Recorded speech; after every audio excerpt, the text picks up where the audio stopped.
All right. We are back, believe it or not, and we are live. Oh, awesome. Hello, everybody who is either watching or protesting. Oh man, you this is one thing that I like about you that I've learned in the last few days especially is you are a comedian too. And Oh, you do quite a bit of stand-up comedy. Is that true? yeah, that was on my bucket list because I had had a friend named Brad Garrett who made his career from being like the youngest kid on what's that one? America. Oh, what was that reality show? America's not.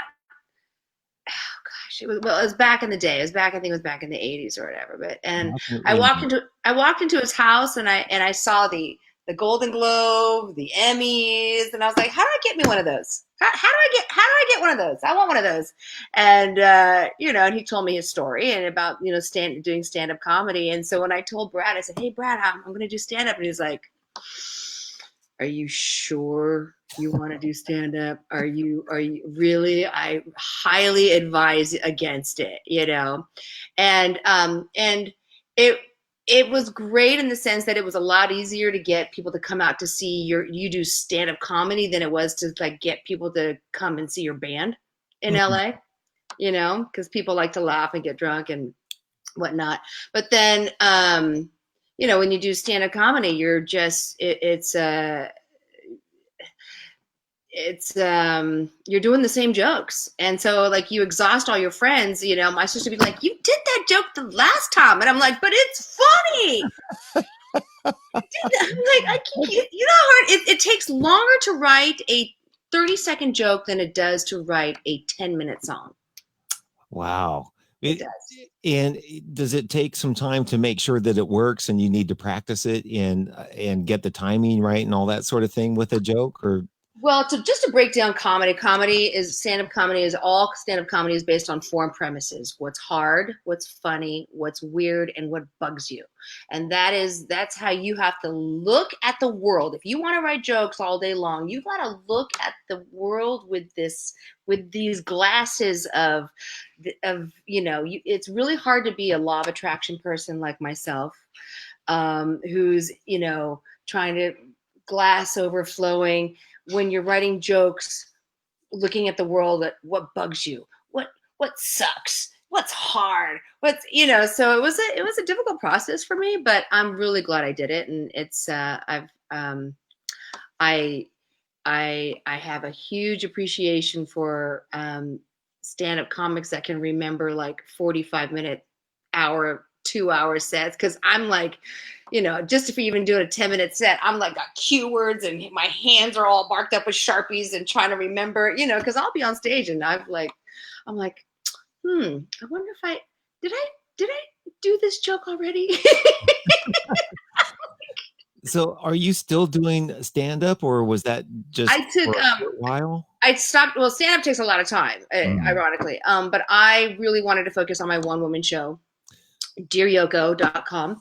And I knew that I had to just, really focus. If you want to do comedy, I mean, it's stand up comedy around this town. You got to be out every night. You got to be like it's a hustle. I mean, Mm. everything's a hustle, right? Right. But I really needed to focus and write this one woman show because it's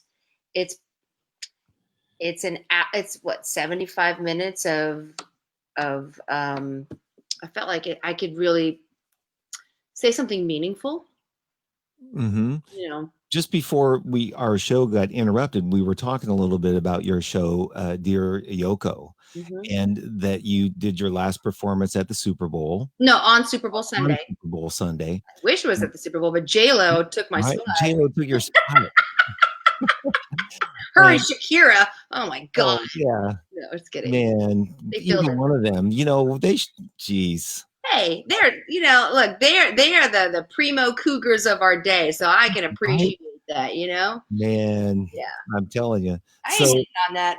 Mm. um, but you were supposed to be doing something this month, I believe, for your show. I would be doing my show this weekend. We would have a preview this weekend. But the Fringe got pushed back to October. And I decided to actually take, in being inspired by Fleabag, Hmm. the Phoebe Waller show, and I said, you know what, let me take this Asian version of Fleabag and write. And writing is such a solitary experience. You have to be quarantined anyway. So I'm like, I'm here. I might as well um, use my time wisely. So, But I have seen a couple, like the Whitefire Theater is actually doing a Zoom solo festival, and it's really good. hmm, It's You can see some great solo, I mean, solo theater just from your bed. So I highly recommend whitefiretheater.com. It's that's where I was doing. I was doing this Solo Fest 2020, and I was doing that, and then and then I was doing a play reading with Al Pacino on March 8th, and I think the next day the town went into quarantine. oh, So so yeah, I was reading about some of that stuff, the thing you were doing with Al Pacino, and then this one woman play that you were doing, Dear Yoko, and uh, you were nominated for an award for Dear Yoko. well, actually, Dear Yoko is a derivative of a 20 all original 28 song musical that I wrote called Dear John, Why Yoko. It's Okay. the telling of John and Yoko's story. I play Yoko Ono, and it's the telling of John and Yoko's Ono's story from the perspective of Yoko Ono, which hasn't been told before. Because she's always been this like sidekick, this side piece, the and even the documentary, which is I don't know if you saw it, Above Us Only Sky, that came out where they recorded Imagine. Mm-hmm. Okay, beautiful documentary, but still, it it's beautiful, but I still feel like we need to see you know what what because she was an artist before she met John, and they came together, and I believe like on a soul contract to like raise the vibration of earth and consciousness. And they were, I mean, history is repeating itself again, right? Mm. I mean, it's the '60s and the '70s. Like artists were very vocal. We got Buffalo Springfield. We got all these Bob Dylans and all these people really speaking out against, Nixon and the government. And I mean, I'm preaching to the choir here. I mean, Yeah, right. yeah. It's So happening again right now. We're reliving that. we are, and sadly but true, it took something of that magnitude to make us come together as a nation, as a world. And I was on the street yesterday, just goosebumps of how we have rallied together, and how we are joining our voices finally. I feel like it's overdue. It's time. And there are peaceful protests going on as we talk right now. And I feel like we can't forget those stories. We can't. We have to keep telling the stories of how we've tried to pave the way before, and we've lost our way, but now we can come together and come back stronger, for humanity, because Hmm. just like John and Yoko did. So anyway, I went off on Yeah. a tangent, but No, I no. Well, but it's cool. but I did. I was my first Best Actress nomination. That was exciting, and it was it was my way of getting back into music, because I had turned my back on music for a long time. The record industry had changed over the last 15, 20 years. They weren't signing I, artists. I'm not hearing you quite as well. Paul. It's no. Can you hear me Say now? Can you hear me now? How are we yeah. doing? How are we doing? No, this is good. I think uh, Jeff, you you need to pay your cable bill. right. You know, I think I paid my cable bill for 3 months. When they did this, they nervous. You sound like R2D2. So Am I getting on to you too? I can't hear you. You sound like C3PO. Okay, I have an Oh, idea. now you're good. Okay, continue talking. Yeah. Continue. Okay. Say something funny. I, I'm not a funny guy. I can't say anything No funny. I don't know pressure. anything No funny to pressure. say. Oh man. All right. Well, um, you went off on a tangent, which is great. I wanted to ask you about because you talk about the law of attraction. Oh yeah, big on law of When attraction. Saved my life. when did that start? Because you actually had a reasonably successful, from what I can tell, at a really young age. You started acting and singing and modeling. When did and that was happening for you in Japan? Right. So you want to give us a little bit of story because I want to find out about how you met John Anderson and how you started modeling and you with Mick Jagger and all that. I want to hear a little bit about that. And you can lead then up to what led you to the law of attraction. Or maybe Well, I'm going to give you the TV Guide synopsis. okay, perfect. So, I started modeling in America, and I got scouted to go, scouted to model in Japan during summer vacations as a 14-year-old. So that's when I left formal education and went to Japan. My mother is from Japan, but we went to Japan and I modeled in Tokyo. And back in that day, there was only a couple places that you could go in Roppongi as a model to eat and drink for free. And then back, that, and then you've got these touring rock bands that are coming in, that are doing the tours in Japan. And I didn't speak Japanese, and the rock stars and musicians didn't speak Japanese. So we would all kind of go to this club called Lexington Queens, which is right across from the Hard Rock Cafe. There's like a little section in Japan. Um, so you see an American across a sea of like brown headed people, and you're like, I want to speak English to you. So anyway, I went to a lot of great concerts. I've seen Bruce Springsteen, Bon Jovi, David Bowie, BB King, U2. I've been to like all kinds of great concerts in Japan. And I remember one time I met Ricky. I went and saw Ricky Lee Jones. She was, Ricky Lee Jones, and her tour manager took me to the NXS concert, and backstage, I'm just like this doe-eyed, dumb model chick that speaks, and John Anderson beelines and walks right up to me, and he's like, "Hello, my name is John Anderson. What are you doing here in Japan?" And I'm like, you know, owner of a lonely heart. I Right? mean, who doesn't? I mean, by you, my mom loved that song. They played that. That was like the anthem, right? I don't know. Anyway, so he was really sweet, and he was there working with Kitaro. He does a lot. He does a lot of like esoteric kind of like new agey kind of music, and he was there doing music with Kitaro, and we hit it off because he's like, I'm an energy guy. I like he wasn't about like our age difference or anything. It was about energy, right? Mm-hmm. So, and he's like, "What are you doing here?" And I said, "Well, I'm modeling." And he's like, "Do you like it?" And I had to think for a second. I was like, "No, models they don't get to speak. It's boring. No, I don't like it. Oh my gosh." He says, "What would you rather do?" And I'm doing a very bad John Anderson accent because so and I said, "Well, I like singing." And he's like, "Are you good?" And I'm like, "Well, I have no idea, but I'm going to say yes." Because my mother always said, fake it until you make it. Right. So, and he said, "Well, why don't I write a few songs for you then?"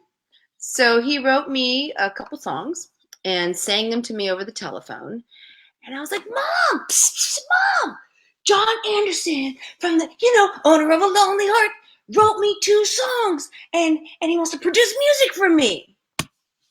I thought that was really exciting. And, my mom was like, "Where? In Japan or America?" I was like, well, for the whole world, good. I was so anyway. She wanted to keep me in Japan for her own personal reasons, and Mm, so next thing I know, I had um, a I was signed to a record deal in Japan, and I released a couple albums, and I finally garnered I guess I did a cover of The Rose, the Bette Midler mhm, song, mhm. and it was in English, and it was a hit television theme song. So it shot to number one, and so I got to have a little taste of, wow, this is an awesome job. You get to rock out on stage, and you've got handlers and drivers and people just, and I don't have to go to school, So I was as a kid, I knew, oh, I'm gonna be a musician. Like this is what I was born to do. Well, how old were you then? Were you like in high school then when that was happening, or just I out? left school when I was 14. Yeah, I came back to America. I would go back and forth to America, and eventually, I got my GED. But everything I learned on the streets, Jeff. Okay. Well, I'm the same way. I never finished high school either. I quit at 15 and went on the road. So, When you want to be a musician, you're like, okay, this is the path. No going back. No, no. What do you call that? No backup gig. No. This no. is it. This is it. So, I mean, did I live my life backwards? Yeah. Am I living my life backwards? Sure. But it makes for good stories to tell on, shows on the internet, right? Right like this. Okay, so you were a star. I mean, were you? Well, it's the old adage. Like you could be big in Japan, but my heart is American, Mm, born in America. Like no matter how big I got in Japan, I wanted to be big in America. mm, I mean, why not, right? I right? mean, it was so easy to be big in Japan.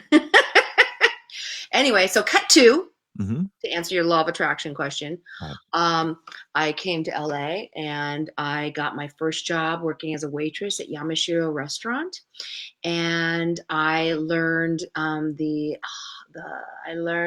humbling um, life that you live as a struggling artist. No more handlers. I ran away from Japan and I broke my record contract because um, Really? yeah, unbeknownst to me, I was signed to a 10-year record contract. So Wow. that's a whole nother story that's in the one woman show about, my Korean heritage and the Japanese heritage and the Japanese and Korean War, how they didn't, I have Korean blood in me, and they didn't give anybody in Japan with Korean blood citizenship. So Wow. my mother married my dad, became an American citizen. So when my parents are going through custody battle, my mother kidnapped us from America to Japan. She was an American, not a Japanese citizen. So she needed to find someone to guarantee her employment so she could get a green card. Oh. Anyway, so my mom was on the wanted list for international kidnapping. It was you Wow. know, so we had to stay in Japan, and but I knew that after 3 years or 4 years of doing the Japanese circuit, that something was pulling me to America. Something made me like, I knew I didn't care if I had to sleep on the streets. I had to come to. Something was pulling me, so I came here. My mother disowned me, left my sister behind, but I was determined to make it in America, and I was going to show her. Yeah, I showed her. All right, here I am, living in Sherman Oaks. But you're doing some really cool stuff. You're doing some great stuff. You're filming movies. You've been on TV shows, and I want to end this Dear Yoko thing. And you're telling some of your own story in that is what you've been saying. Yes, my life experience of going to Japan and coming from Japan to America and coming to America and landing I don't know how it happened, but I landed a lead role opposite Viggo Mortensen in a movie called American Yakuza, and I was underage, but we're not gonna do math right now. But I wasn't about to turn down a movie doing a Right. lip scene with Vigo. My boyfriend broke up with me. He's like, "You do this movie," and I go, "Okay, ciao bella, bye Felicia." Really? Like, your boyfriend said if you do the movie, that's it. Yeah, because there was a love scene with Vigo. Oh, so That was the best decision I ever made.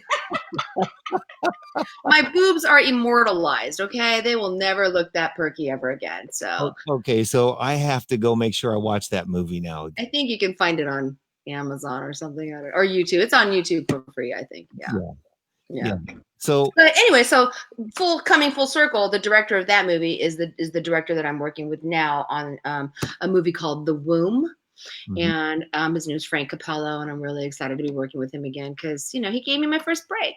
So mhm. And you've done quite a few. If people go to your IMDb my page, IMPP page. IMDb.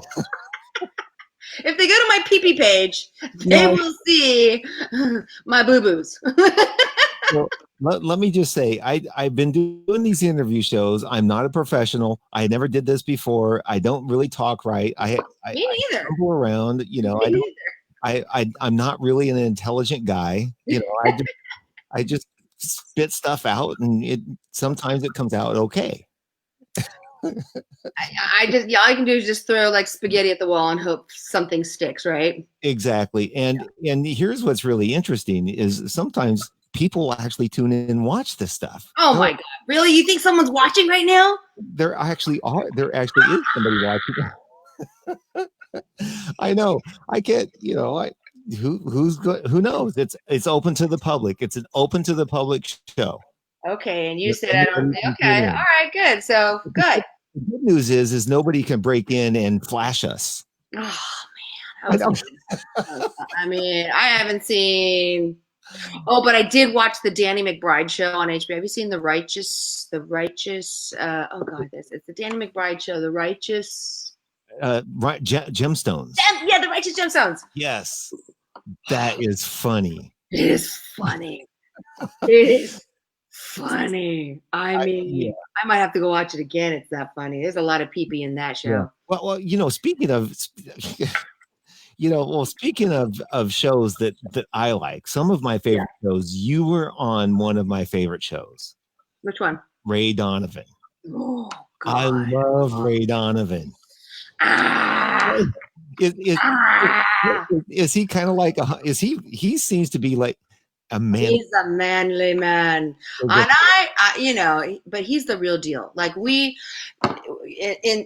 he's the real deal. We sat there and when you're an actor, you go to these acting classes and you learn how to like break down a scene and track, and do all these checklists and stuff. And I studied under Jocelyn Jones, and which was from the Milton Casalis school of thinking and the Mhm. book.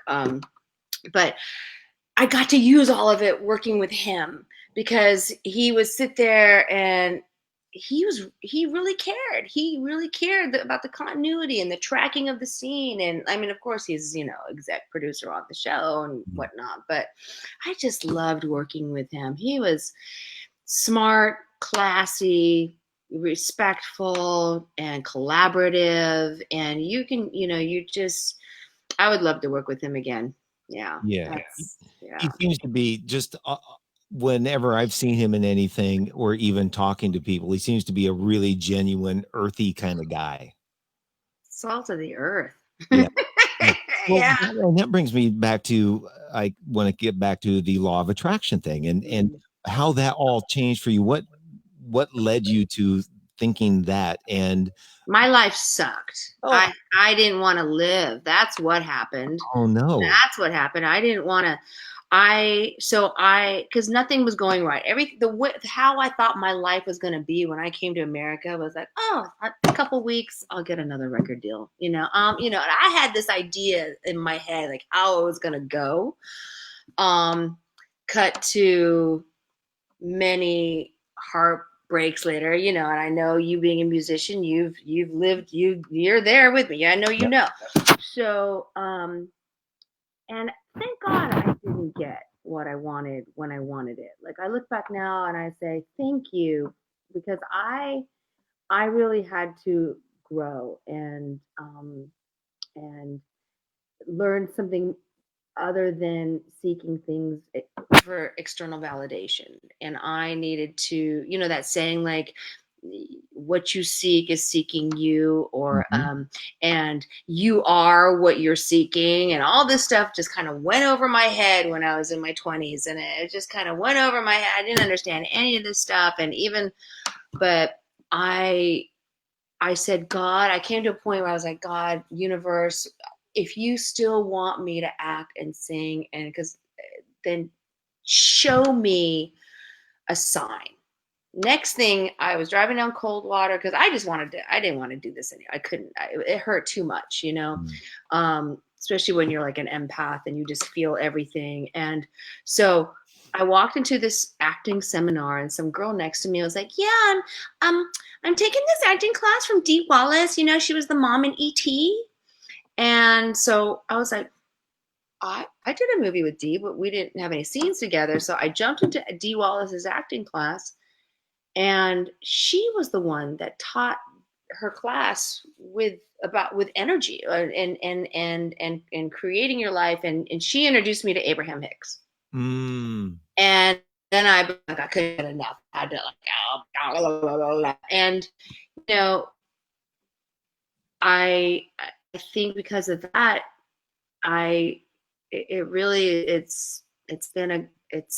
it's helped me get through some of the hardest times, So, and also,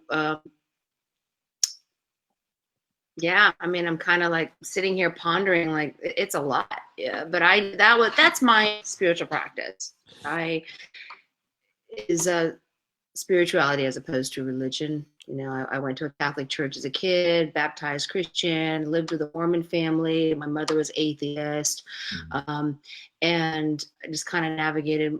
And my religion is love, it's love and high vibes. So there's a handful of books, like 3 books that I read. And one is the Law of Attraction. Wait, here. Which one? Is it the ask and it is given, or it is it is given? Ask and it is given. Yeah. I read Ask and It Is Given repeatedly. I have that. And then the other one is I almost have to load them up, but it's the Master Your Emotion. What is it? I got to check something out. So this is I want to show this. That the basics of the Law of Attraction. Yes. Right. And then there's a couple others that I read all the time. And I'm going to tell you what they are as soon as I get them up. The Master Key System. Who's that by? Charles P. Hannell. Okay. I'm really into. Are you familiar with Neville Goddard? No. I'm really into Neville Goddard and his philosophy of like living in the end, as opposed to, oh, I want that relationship. You live in the vibration of already having that, of that. Everything's a frequency. I believe everything's a frequency, and we are just these little dials, and we just need to like adjust our dials, and then we can align to that parallel reality. Right. Then there's one other book that I read all the time called The Impersonal Life. Oh, I love all this stuff. I like audiobooks because impersonal life. But see, like, thank you so much. I love that. Impersonal life. But so I'm saying that I agree with you, and my experience has been that somebody told me once, everything that you want and seek is already in you. It's Yeah, already there. All the answers are already there. So you just have to it's there. You have to uncover them and let them be. So that's the hardest thing is just being, allowing, receiving, and because I grew up in a household where you have to go get it. You have to work hard to earn it. mm, You have to, and that's one of the biggest lessons I'm still learning right now is just to vibrate it, right, and be it, and vibrate and be in appreciation and gratitude, so that for something that hasn't come. Are you familiar with Bashar? He's the alien version of Abraham Hicks. He says the same thing, but he's channeled by Daryl and a guy named Daryl. But he says the same thing because I've been listening to Abraham for so long. mm, He says the same thing, but in a different way, so I get to hear it in a new way, mm, in a new voice. But he's all over YouTube. He's another, and he says. The present is already the past because this is a culmination of everything that you've thought previously until this present moment. right. So I'm a firm believer in all thought Yeah, stuff. me Yeah. too. You know how I ultimately got to meet you was it started with Christina DeRosa, and Mm-hmm. we both met at Agape, Reverend Michael Beckwith, Oh, okay. and I've been a member of that church since I've been here, so 12 years. I love Michael. He's amazing. Yeah. And he gets really deep with some of this stuff, you know. So I listen to him, and I almost everything that you say or he says or somebody, any of these books, I'm fascinated with them and I read them and I believe in them. And now I want to ask you, how has changed you and what you think, and what has been the result? Because it seems like the result is you getting opportunities to work on Ray Donovan and some of the other shows that you've been doing, NCIS, and some of the clips that I was looking at before we went live. There was a bunch of them, and I don't really remember all of them, but there was the one I don't either. but I was going to, go ahead. I mean, I got a call this year and from a friend named an amazing actor named Matthew Wolf, and he said, "Hey, do you want to do this? It's just a table read, and it's with Al Pacino, and and I had been having a shitty couple months. I had been grieving my mother's deaths for like for about a year now, and I was like, I wasn't manifesting anything that I wanted, right? And all of a sudden I get this call, and Al in Scarface was the moment where I saw that I was like, I want to be an actor. Like that, I was like, I want to be an actor. After I saw Scarface, I was like, that's what I want to do. And so I'm sitting there, I'm playing his Vietnamese hooker in this thing, and I'm pinching myself, going, how did I do this? Like, how did this happen? Like, this is so cool. Like, because he inspired me so much. And the same thing happened with Ray Donovan, because I loved that show even more before I even was in it. I felt like I jumped into my television, and it was like that surreal moment, like, whoa, what? I'm on set. I'm like, how did this happen? Same thing happened with Criminal Minds. Like, I told myself, I was watching Criminal Minds in this room, and I said, I'll know I've made it once I'm on Criminal Minds. And then next thing you know, I'm on Criminal Minds, and I'm like, I still haven't made it, but I am on Criminal Minds. What there are so many actors that, and I think this is really interesting because it's like this with drummers and musicians, right? There are a handful of drummers that I've talked to now that have actually made it, from my opinion as a drummer. And I would You mean like the Kenny Aronoffs of the world, or the the Steve Baronis? Yeah, Okay. when I was talking to this guy Michael White, who isn't a household name, but he was telling me the list of movies that he's played on, you know, drums, but he's never in the credits. And I'm sitting there and listening to him tell all the people that he worked with, and I'm thinking, oh my God, I would love to have had even one of those gigs, you know, yet I'm still have been a successful musician. I'm still playing around town and I'm still doing stuff. And I'm thinking there are so many actors in that same sort of category that I've met that are successful actors that go out there and act and get roles and do parts. They may not be, you know, the Brad Pitts and the, you know, Angela Jolie kind of people, but they work and they make a living and they are happy and like their lives. And I had, yeah, you know, as Jerry and as Esther and Abraham and that those teaching always says, you are never done. You are always going to want that is our nature, to want the next, to expand. We want to expand more. So even when we leave this earth, we're never done. We're always going to want for more exciting, new, delicious experiences. So, you know, I remember Don Henley told me once, he's like, you know what? You are so lucky that you have not won your Grammy yet. You are so lucky that you have not, because once you get all the Grammy, you know, you've got more Grammys than you can use for like bookends, then, you know, what else is there? Right? Like what else what's next? What's next?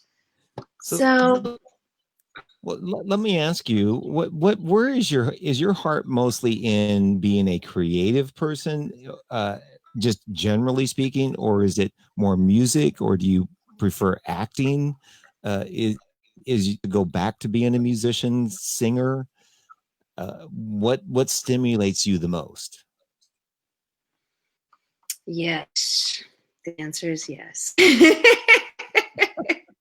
As John would say, yes. Or as you know, the little, I don't yeah, I love the analogy of like when John and Yoko met, and John walked into the Indica Gallery, and there was a white ladder in the middle of the room, and he climbed. You know, John didn't know who Yoko was. Yoko didn't know who John was. He walked in when nobody was there, climbed to the top of the ladder, saw a little word inscribed onto the top of the ceiling, and there was a magnifying glass hanging from the white ladder, and he put the magnifying. It was an art installation. It was a Yoko Ono art installation called White Ladder.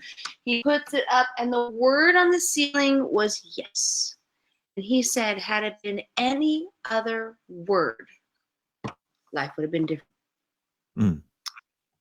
Mm. Yes, I feel that I'm, you know, I've chosen creativity over relationships, over, you know, over it's, and I feel like I'm just starting, like I'm just beginning. I haven't even, I've dipped my toe in the water, and, you know, I feel like my life is just beginning today. But I did have to redefine what success is. You know, I had to, like, I'm glad I didn't have the fame and the fortune and all that stuff, because I think I probably would have done a Lindsay Lohan or a Britney Spears and flashed the world my hoo-hoo and shaved my head and got a tattoo across my face. I mean, I probably, you know, like I had to, I'm glad I did that out of the limelight, and now I'm this person where I can just really, I know I know what I'm here for. I know that I'm here to be of service to the stories, whether it be joke, whether it be a song, whether it be a movie, a script, or a play, whatever it is. I'm here to be a vessel for storytelling, and however that happens. And I'm okay if I don't get I don't need those accolades anymore. I don't need likes. They don't pay the rent. I don't constantly, I'll go back to when I worked with Vigo. He rarely said anything to me, and we were love interests in the movie. But the one time I remember Vigo, when we wrapped one day, and he looked at me and he said, and I used to go by Christina back then. He said, Christina. And I was like, Vigo is talking to me, my co-star. And he said, don't let acting be everything. And I looked at him, I was like, what? It's everything. It's everything, you know? And cut to all these years, decades later, he was right. It's about life and joy and not seeking. It's not the seeking of external validation. Yes, it is being the creative part, but we're never going to be filled with awards or credits. You can't take IMPP credits with you. You can't. You can't. They don't transfer over into heaven, you know. So the only thing you can take is the experiences that you share with other human beings and the love that you share, and I think that's probably the biggest takeaway that I've, you know, learned in my adult years. Mm. I'm going to ask you to do me a favor, though, because I've heard everything you said, but your room was breaking up a little bit. Would you try to leave the room and rejoin the room to see if it fixes the Yeah, video? I'll leave right now. Ciao.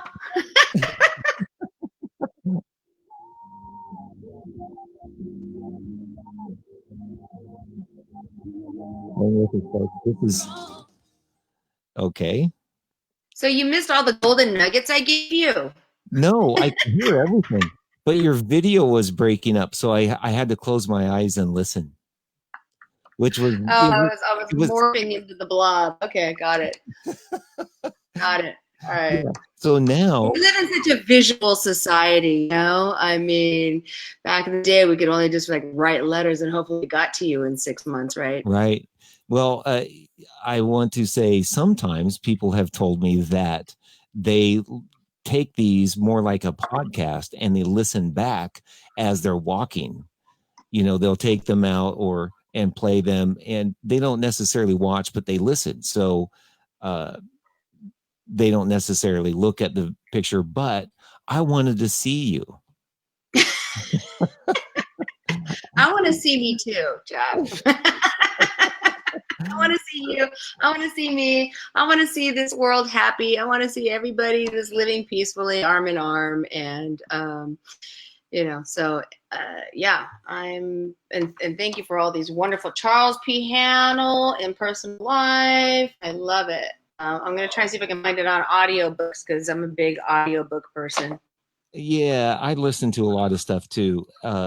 When I originally bought these books, I like to highlight them and make little notes and all of that sort of thing. But then I started doing them electronically on my iPad, so I could do the same thing on an iPad. And when I was younger, I was a musician traveling in a circus, and I was on a cruise ship and doing all those kinds of gigs.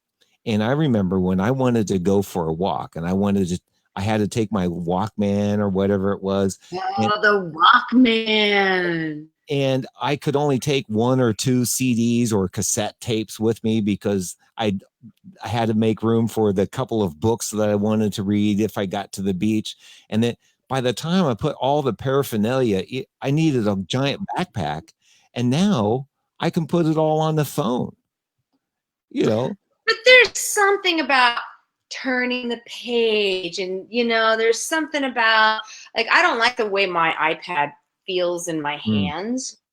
I like, you know, I like being, it's not, I mean, there's pros and cons to everything, but I'll be really sad when they get rid of books. I mean, there's something really great about turning pages, and I'm a tactile person. I like to touch things. So Yeah. I'll miss that. I'll miss that. Yeah. So what you've been working on lately, have you been able to work on a lot of projects or anything at all since the quarantine thing came about? And I'm currently set to do this movie with Frank Capello, The Womb, and he's known for being one of the writers on Constantine, which is the Keanu Reeves movie that came out in, I think, 2005. And so there's a lot of things that he actually is bringing back from that Constantine movie into this movie, The Womb.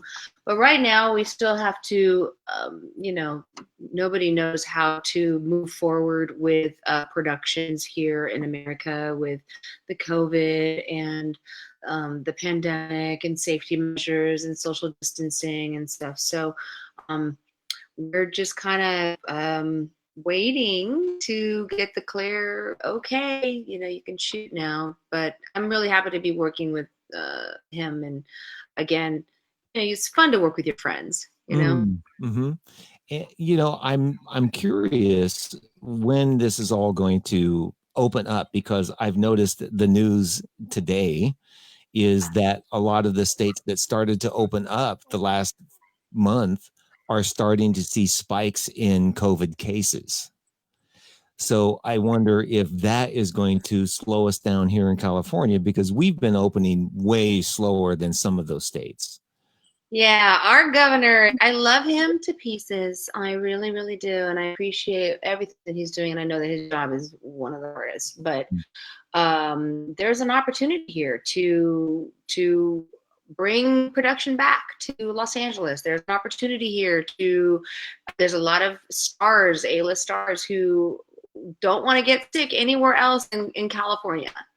And so, I mean, there's an opportunity here, but I feel like it's going to be missed. And if we don't start taking faster action, and then next thing you know, this summer is going to be just rerun city because we don't have any content.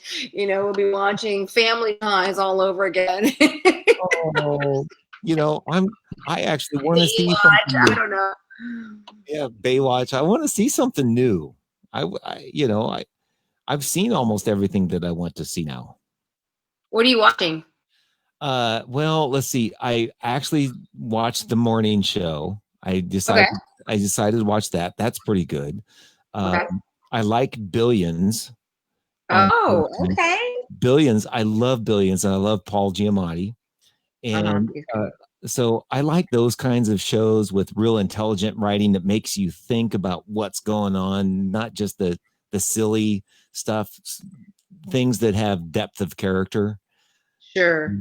I like watching those kinds of things. And sometimes I like Ray Donovan is kind of a dark TV show, but I love it. Kept getting darker and darker and darker. And I'm like, geez. Yeah. I just wanted him to fall in love with somebody or something, instead of just some rando chick, But I'll tell you, my favorite show in the last 10 years has been Shameless.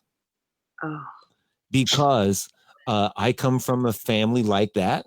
I come from that sort of background, and anybody that's ever had any kind of dysfunction can appreciate the humor of Shameless. That's dysfunction with a big dysfunction. I love it, and I think that's why everybody just glues on to reality shows, because or why I loved Tiger King so much, because I'm like, my life is amazing compared to these people. Did you watch Tiger King? I loved it. I couldn't take it. I actually. It was sad. Yes, it was sad. There's a lot of abuse. It was the narcissism, the sociopath part. I mean, and the all of it was. But I would just watch the whole thing with my jaw dropped. But I laughed for 4 days after watching it, and watching all the Tiger King memes that you saw on social media. I don't know, but a lot of you either loved it or you hated it, and I just needed. That was the beginning of quarantine, so I think I just kind of plowed through. And what are you watching? And if you could create and imagine your best role, or what you want to be a part or have a part in out of this quarantine, what would that be? Oh, I would love to play Yoko Ono in the John Lennon Yoko Ono bio, directed by Jean-Marc Vallée. I haven't put much thought into that, but at all. It Um, seems like you got that pretty well envisioned. yeah, that would be my. I could die after I do that role. I'd Mm, be okay. I'd be mm. okay. Yeah. And Um, I've researched Yoko Ono's life for the last decade, since 2011. So I feel like I know her. I know her essence very well. what fascinates you about it? What draws you to that? I think because growing up in America, there was only one famous Asian woman, Mm, and it was Yoko Ono, and she was hated. So mm, I purposely did not want to identify as Asian. I did not want to, because I was teased. I was teased as a kid, and I did not want to identify as Asian. And it wasn't until I entered, you know, Jocelyn Jones' acting class, and I sat in the chair in front of 80 other actors, and she looked at me because I had only put on my eyebrows that day. I didn't finish my makeup. So she looked at me and she said, "Have you ever thought about playing Yoko Ono?" And I made a joke. I said, "The woman who broke up the Beatles."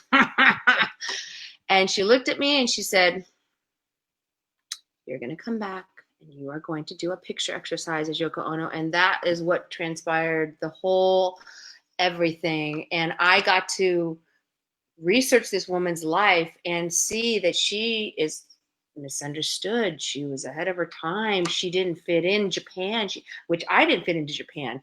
She didn't fit into America. I mean, there was a lot of residual Pearl Harbor hatred that in California, because that's where the internment camps were, and um, it was racism is part of the American, unfortunate the history, and um, I, and so I was fascinated by her strength, mm, and fascinated by re, you've never seen you've never she's the world tried to make her a scapegoat, and she never played the victim. mm. And I'm like, that is very unusual. And so the musical that I wrote was called Dear John, Why Yoko? Like, out of all the women in the world that you could have had Bridget Bardot, you could have had, like, of all the women, why this Oriental woman? Because it was cool, it was okay to say Oriental back then. Mhm. Like, why this Oriental woman? And the answer is because she had the strength, inner fortitude, to carry the message even after his death. I mean, Mm, she still gets bomb threats, and there's still the hatred, but you got to be pretty strong person to, regardless of bomb threats, or being hated by the entire world for doing something that you didn't do, mm. to still carry the message of peace and love. And I'm like, wow, that is, I mean, I'm just on the tip of the iceberg of how this woman thinks. She taught me how to be a better artist just by me researching her. Mm, She's like, you're not here to do art for anybody else but yourself. You're here to be you. mm, And you don't have to change who you are, just be you. And as a kid with a stage mom, and I was always doing the Gypsy Rose Lee song and dance, like me, like me, like me, like me, like me. And that didn't work, and so, learning about Yoko Ono, I learned a new philosophy of how to live life. And I feel like I would love to honor that, mm. and not just play her, but channel her Mm. in this film. So And that is actually a really good, powerful message today, right now, what we're going through. we need that today. Well, I Mm. mean, we keep forgetting history. We have forgotten so much because kids are doing TikTok.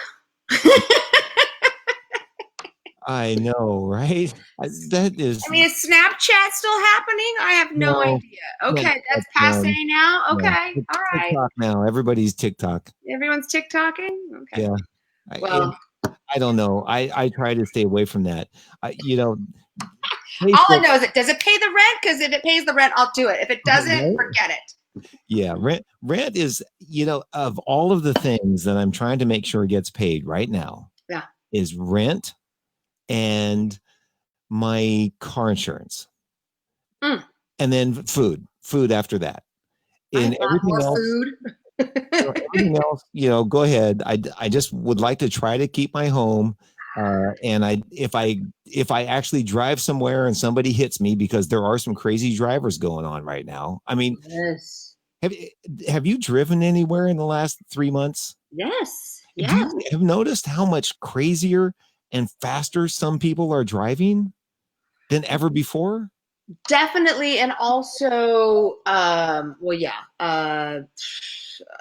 it is a crazy time right now. People are handling this time in history differently. Stress, anger, frustration. I feel like right now we live in a time of Aquarius. Well, we are living in a time of Aquarius where things that were hidden are now being revealed. And that started, believe it started with the whole Weinstein thing. Yes. Well, I think it started then, but things were starting to crack open a little bit before that. But the Weinstein really started pushing it.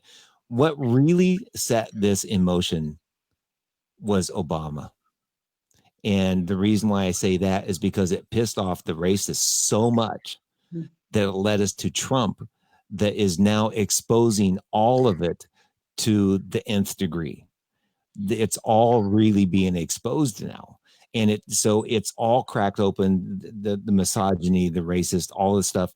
And the white man establishment of this country is being shown for what it really is.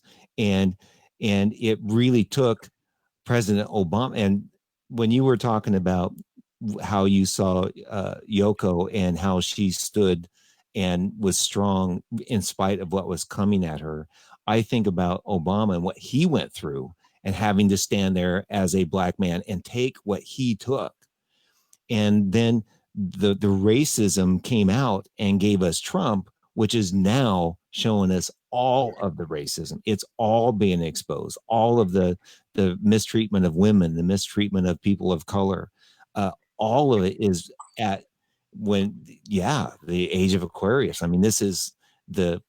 I was talking to Reverend David Alt, Mm-hmm. and he said that this is we're birthing something, and birthing something new is ugly. Birth isn't It's always pretty. painful. It is ugly, but I have high hopes, and I love that we are coming together as an international. People are holding signs in Seoul in South Korea. People are, Mm. when the Germans are calling us racist, Right, we've done a shitty ass job. right. You You think, know, when the Ayatollah is like, you don't treat your people right, we're like, shame on you, America.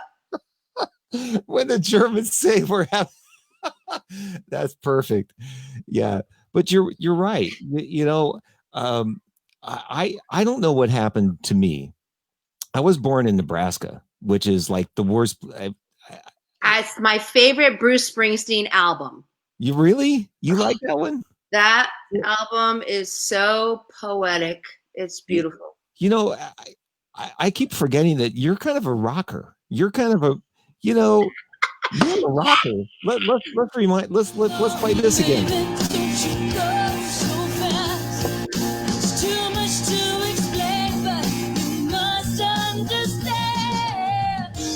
Yeah, you're gonna get me back singing again. I'm gonna have to like dust off my musical instrument. I was wrong. Yeah. So yeah, you're a rocker. When I started listening to your music, I was going, wow, I got a whole different perception of you. Oh yeah, I've done it, all kinds of music, but I mean, deep down inside, like, yeah, growing I got my musical education in Japan mainly. I mean, of course, I grew up listening to like Led Zeppelin and Eagles and because there was a lot of musicians, and my mom used to rent out the rooms in our house to get extra money, and they were all like guitar players. So, and so that's kind of like where I had got heard that Yoko Ono wasn't very liked, back in the Okay. so, but the Japanese have such a huge appreciation for American rock, Mm. Americana rock, and they if you want to find all the expensive vintage Gibson and Les Paul and Fender guitars, they're all hidden away in Japan because the Japanese have bought all the instruments. This American made. But they have such an appreciation. They're musicians, So, Yeah. a love for American music. So I got my best education by playing with Japanese musicians, and Mm. learned a lot. So you wrote some music for Dear Yoko, and um, what about when this all comes back? Your screen froze up, so I hope you hear me. Are you Yes, I hearing hear me? you. Okay. How about if you actually make this a Broadway play? Well, wouldn't that be nice? Wouldn't that be nice? It's ready to go. The book is ready to go. There's 28 songs. Me and my co-writer Jorg Stoffel have pitched it to Broadway producers, and the big question is, do you have Yoko's rights or permission? So, you know, um, the songs is I'm very proud of it because it tells a we don't use any Beatles music. It's all songs that were written in arranged in those eras, but the songs tell a different narrative Mhm. of their story. So yeah, I mean, you can hear 5 songs on the DearJohnYokoMusical.com website, and there's a lot of things that you don't know that are told from Yoko's side. Her daughter was kidnapped. A lot of people didn't even know she had a daughter, and No. yeah, she had a daughter that was kidnapped, and she didn't see her daughter for over 23, 25 years, and that's because I mean, there's a whole side to the John and Yoko story that hasn't been told, and I feel like it's time to tell these stories of rebellious, ethnically diverse women in history that were, the Angela Davises of the world, the Yoko Onos, the I mean, I've heard the Jane Fonda documentary is excellent. We've got so many stories we need to tell. So, Governor Newsom, if you're listening to this, can we get back production, please? Can we get back to production? I got things to do. I got stories to tell. I got movies to make. Come on, let's get back. Well, I'm all for that, and especially because the one thing that I'm all for women and women of other ethnicities other than just white people. I'm kind of over the whole white people thing, and um, I like white people. well, I actually my grandmother was Native American. Mm-hmm. But you wouldn't know that by looking at me or my family. And so I can't really relate because I just didn't relate. However, for some reason, my community where I grew up in Nebraska made me just not like them. I just didn't like being in Nebraska. And I couldn't wait to get out. So I've When been, did you get out? I left when I was 15. Okay. Yeah. I quit high school and went on the road with a band. And here we are. And here And we are. here we And you quit at 14 and went to Japan, and like here we are now. We're here waiting. I'm waiting for you to come out with your musical dear. Thank you. Yeah. Yes, we got lots of stuff to bring into the world because I mean, there's there's so much. We need so much, and I think I think pretty much everyone has finished Netflix, and we need new stuff to watch. That's And we right. need new stuff to listen to. I think that the art that's going to come out, the music, the art, the everything that's going to come out of this pandemic period that is being created right now is really going to.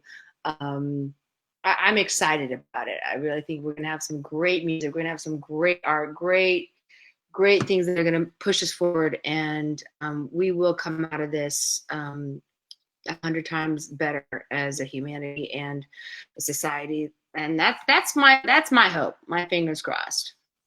I would like to agree with you, because there are so many people right now feeling intense emotion and sort of being bottled up in their homes and having to be creative from here.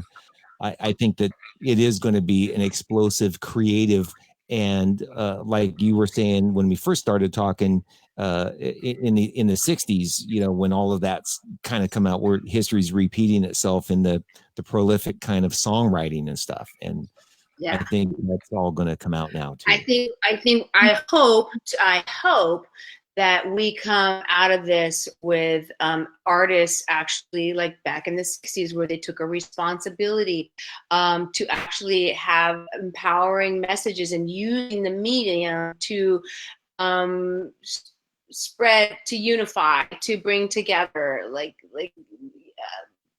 Buffalo Springfield, what's going on, Marvin Gaye, like, you know, just all that music that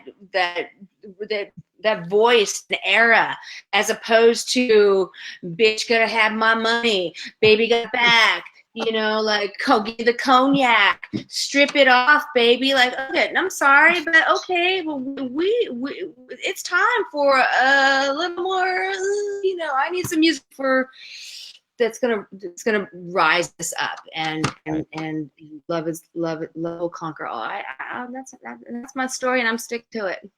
And I'm with you on that. So, Anzu, Yes, was I closer to saying it right? Anzu, just call me babe. babe, I can do that. But Okay. I'll save that for off camera. It's Anzu, rhymes with Anzu. So Okay. Anzu, not Anzu. Anzu. Okay. We've been an hour and 7 minutes. Some people have watched and tuned in. Thank you. Sometimes the video is a little choppy here and there, but the audio is pretty good, so people can listen back and Cool.